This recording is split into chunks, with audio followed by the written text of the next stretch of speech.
In the last video, I talked about how I want to make a game inspired by Pepsi-Man. In this video, I want to talk about how I insist on that inspired by part instead of plain copying Pepsi-Man, and I do that with this method I learned years ago called proven, better, new. Why the new text-to-speech voice, you asked? Well, something happened.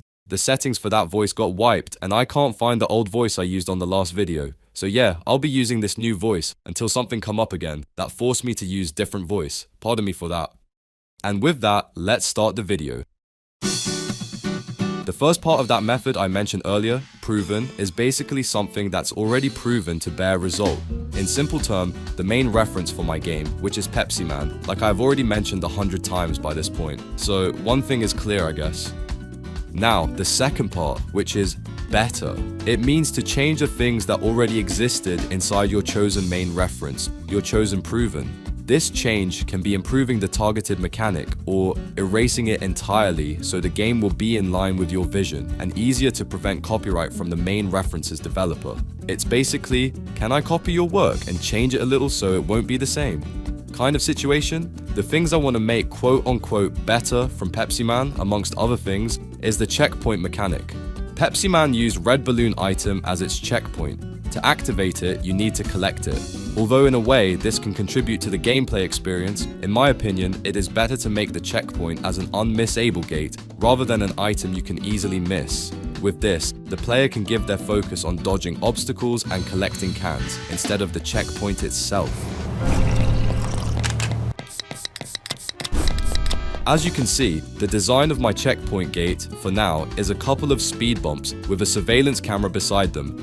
The camera will do a snapshot effect to the player and change its spotlight from yellow to blue when the player activates the checkpoint. I designed it that way to lean more into the pre-dystopian theme while still being relatable to this day, where everyone is watching everyone. Pretty neat, yeah? Now for the third part, new. In this case, rather than improving, you add something that did not exist in your proven reference to your project. This new mechanic can be taken from other games similar to your proven reference. For example, I can take many mechanics from other runner games like Subway Surfer and put it into my game to distinct myself from Pepsi-Man even further, while still respecting it as my main reference.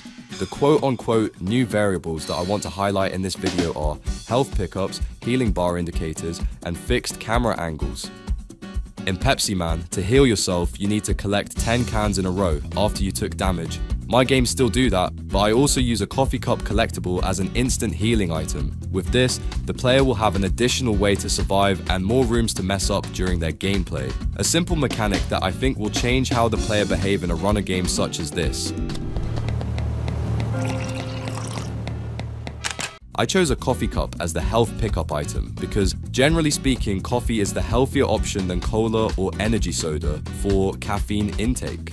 In my opinion, it gives a dark humor feeling where even a coffee is considered healthier these days, while still being relevant on the office work culture that relies heavily on caffeine product. Like I said in my previous video, I took unhealthy amount of caffeine for my 9 to 5, so I can relate. The second new variable I want to add is healing bar indicator. That indicator tells you how much more cans you need to collect in order to heal. As I said previously, 10 cans are needed for you to heal in Pepsi-Man, but the problem is there is no indicator to it, so you need to count it manually in your head while still focusing yourself on dodging obstacles in the level.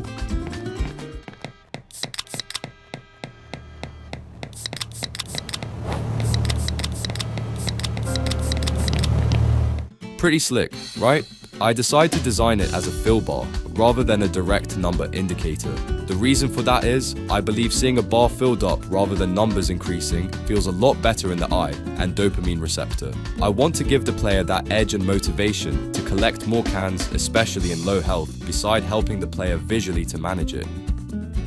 The third new variable I want, or rather must, add is fixed camera angles. Come on, let's be honest. These days, when people think about runner games, they will think about Temple Run or Subway Surfer rather than Pepsi-Man. Fixed camera angles is literally the second biggest difference between Pepsi-Man and modern runner games. But rather than using fixed camera angles for the whole gameplay on every level, I decide to implement it on small sections instead.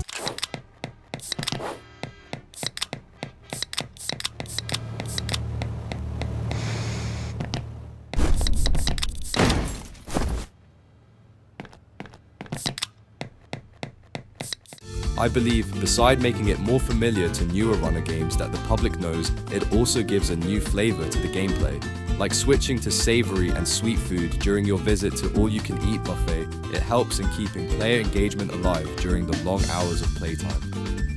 With the better and the new implemented in the core mechanics, the next progress should be about visual and level design, or UI and menu design. Can't lie to you, those two are my weak points. But with this, I believe the complete playable demo is not that far ahead. I hope you enjoyed this video, pardon for the sudden voice change, and if you did, consider subscribing and give a like to this video. I would really appreciate that. Hope you have a good day and see you in the next one.